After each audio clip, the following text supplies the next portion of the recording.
안녕하십니까. 김변TV의 김현성 변호사입니다. 어제 1월 13일 생후 16개월에 불과한 정인이를 학대하여 사망에 이르게 한 혐의로 기소된 입양 부모에 대한 첫 재판이 열렸습니다. 첫공 판결에서 검사는 살인 혐의를 추가 적용하겠다고 하면서 공소장 변경을 신청하였고 법원은 이를 허가했습니다. 오늘은 국민적 공분을 사고 있는 정인이 재판과 관련하여 공소장 변경이 무엇인지 그리고 미필적 고의란 무엇인지 말씀드리도록 하겠습니다. 공소장 변경이란 무엇일까요? 공소장에 기재되어 있는 내용을 변경하는 것을 말합니다. 통상의 경우 공소사실의 일부 내용을 변경하거나 또는 적용법조를 변경하는 경우가 대부분입니다. 절차는 검사가 공소장 변경을 청구하고 법원이 이를 허가해야만 되는 것입니다. 검사가 공소장 변경을 하고 싶다고 해서 무한정 할 수 있는 것은 아닙니다. 법원이 이를 허가해야만 된다고 말씀드렸는데 그럼 법원이 허가할 때 무엇을 기준으로 허가하고 말고를 결정할까요? 그것은 바로 기본적 사실관계의 동일성이 유지되는 한도에서만 허가를 하고 있습니다.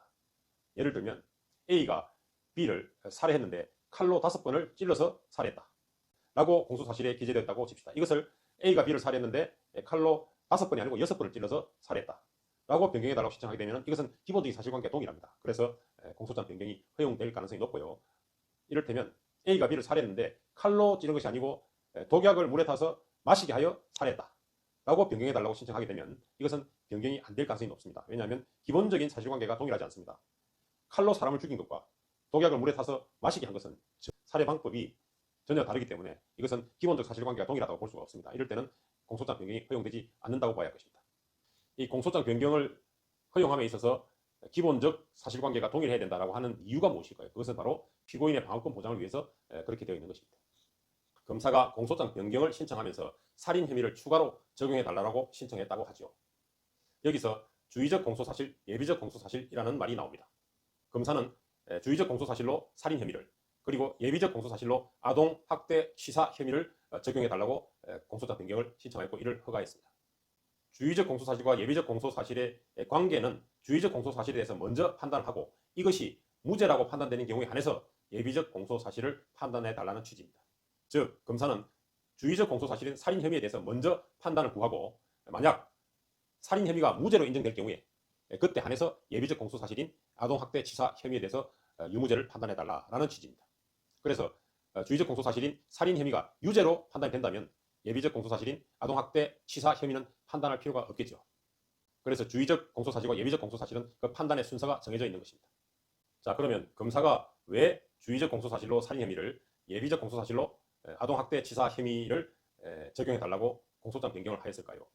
이것은 피고인인 양모에 대해서 살인의 고의를 인정할 수 있을 것인지 이 부분에 대해서 논란이 있기 때문입니다. 살인죄의 고의가 인정되지 않는 경우라면 살인죄는 무죄가 될 것입니다. 그럼 이때에 예비적 공소사실인 아동학대 치사 혐의에 대해서 판단을 받아서 유죄 판결을 받겠다라는 취지가 되겠습니다.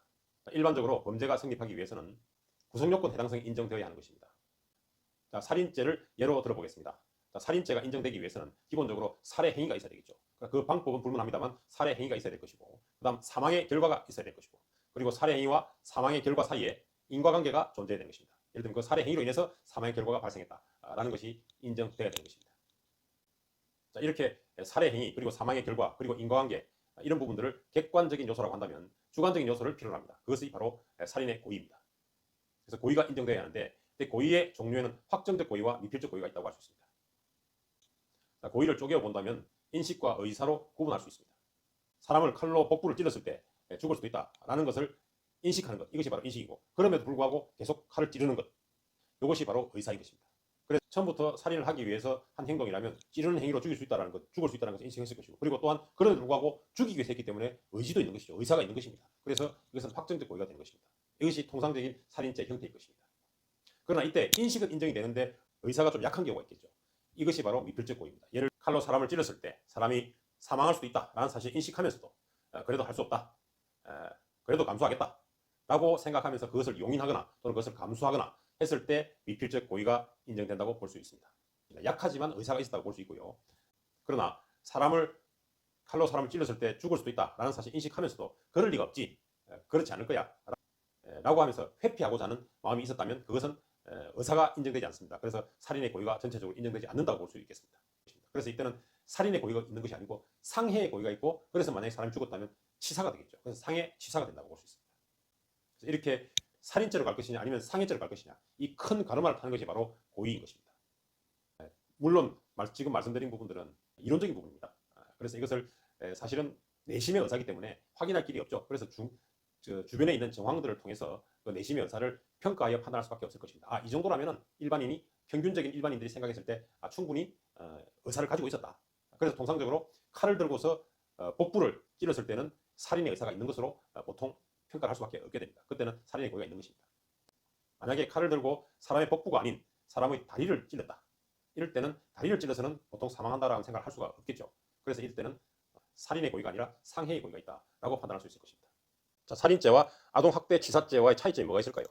자, 살인죄는 사형, 무기 또는 5년 이상의 징역에 처하도록 형법에 규정되어 있습니다. 아동학대 치사죄는 아동학대 범죄의 처벌 등에 관한 특례법에 규정되어 있고요. 무기 또는 5년 이상의 징역에 처하도록 되어 있습니다. 그래서 법정형만 비교해 본다면 살인죄와 아동학대 치사죄는 비슷합니다. 살인죄는 사형이라는 것이 있고 아동학대 치사죄는 사형만 빠져 있을 뿐이지 둘 다 무기 또는 5년 이상의 징역에 처할 수 있도록 법정형이 규정되어 있습니다.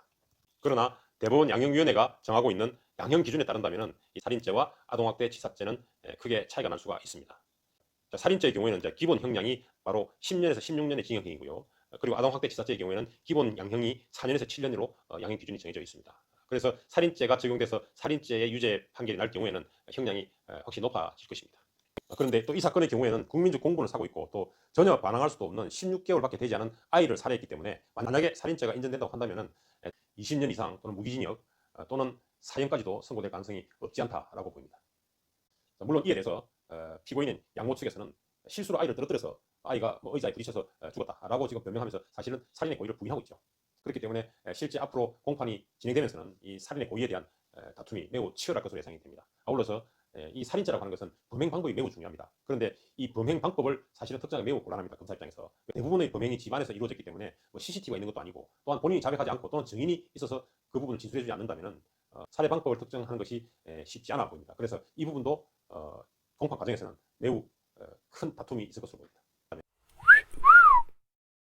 증인이 이 사건을 접한 우리 사회는 분노하고 있습니다. 살인죄를 적용하는 것은 물론이고 사형까지 선고되어야 된다. 여론이 들끓고 있습니다.